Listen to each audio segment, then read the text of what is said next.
easiest thing in life is to give up. The hardest thing is to keep going. But we have to.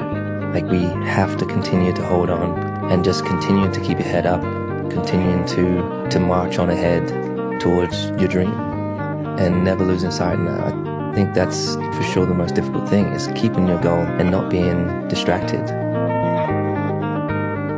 not giving up. Diba hinayaan ka naman namin pumunta ng Cebu? Nagawin ang gusto mo. Sinamahan ka pa namin para hindi ka nag-iisa doon. O ano? May nangyari bang maganda? Di ba bumalik tayo ditong walang-wala? Dito ka lang. Sa bukid. Doon tayo nababagay. Nothing in life is promised except death.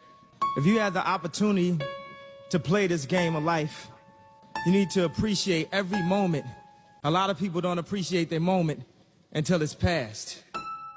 Ako ngayong gabi dahil nasa inyong harapan ang ultimate big winner na si Yam Yam. Napatunayan ko na sa aking sarili, kahit sa kahirapan, kaya nating bumangon sa buhay.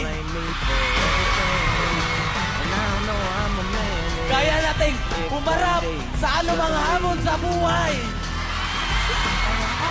Maraming salamat dahil hindi po ako nag-iisa.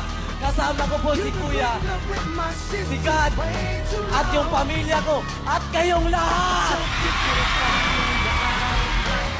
Thank you very much, Yam Yam. You deserve it. At narito, i-enjoy mo na ang iyong mga engrande. Your only focus should be on getting better at what you're doing. Focus on what you're doing, get better at what you're doing.